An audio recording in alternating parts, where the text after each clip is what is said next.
The sound came first. My sister's phone slipped from her fingers and slammed into the table, hard enough to rattle the water glasses. The crack echoed through the room like a gunshot. No one spoke. No one breathed. I didn't look at the screen. I didn't have to. I felt it, the sudden weight of attention, every eye swinging toward me at once. Heat crawled up my neck. The silence stretched, tight and painful. Dad's mouth was still half open, stuck on the word failing. Mum's sympathy froze on her face, perfectly arranged and completely useless. And that's when I realized something strange.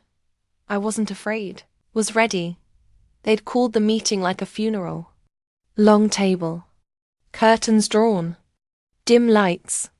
This was the same room where deals were signed and people were quietly erased. I'd been summoned, not invited. The inconvenient child. The one who didn't fit the story. The one who was supposed to accept scraps with gratitude and keep quiet about it. Dad had rehearsed. I could always tell he rubbed his ring when he lied. "We're concerned," he said, eyes sliding past me like I wasn't worth focusing on. "You've been a financial drain." Mum nodded on cue. Sad, gentle, safe. She played her part perfectly. My sister smirked into her coffee, already enjoying the show. No one asked how I was doing. They never did. They'd already decided my role. This wasn't a conversation. It was a verdict. And it wasn't new. They'd been carving me down for years. At first it was subtle. My ideas were naive. My projects were cute. My ambition was risky. When I asked for funding, they called it charity. When I succeeded quietly, they took credit. When I failed publicly, they sharpened knives and called it honesty. The final betrayal came a year ago. Pitched a concept I'd built from nothing. Sleepless nights. Empty accounts. Obsession. They smiled. They praised. They told me to wait. To be patient. To trust them. 2 months later, my father launched it under the company's name. No mention of me. No footnote. Just applause. That's when I learned something important. Blood doesn't make family. It makes leverage. So I left. No fight. No scene.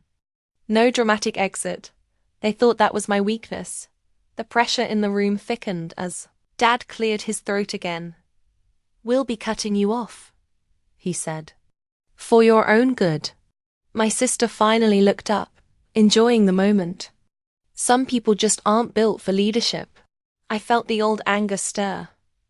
Hot, familiar, then I buried it. Anger is loud. I needed quiet. I folded my hands. Slowed my breathing. Let them believe they were winning. Let them underestimate me one last time. While they talked, my mind went elsewhere. Glass-walled boardrooms. Late nights fueled by caffeine and stubbornness. Emails sent from burner accounts. Contracts signed without my last name attached. The first investor who listened instead of laughing. The second who doubled down. The third who asked why I'd waited so long. I built everything they said. I couldn't. And I built it while watching them. "Are you even listening?" Dad snapped. I looked up. Calm, almost bored. "Yes," I said. "I always listen." That's when my sister gasped. Her phone lit up the table again. Forbes. My face staring back at them clean. Confident. Younger than any of them remembered me being. "Why is your face on Forbes 30 under 30?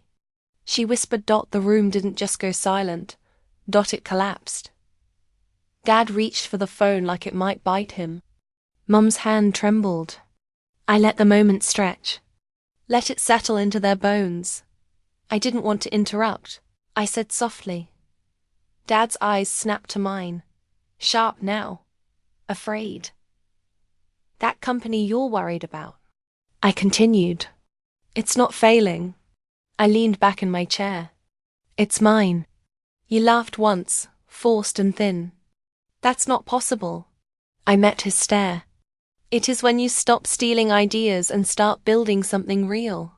Then I told them everything. How their flagship product was bleeding clients. How my company had already acquired 2 of their biggest partners. How the lawsuit papers were waiting downstairs, already printed, already signed. Dad's face drained as the strategy finally became clear.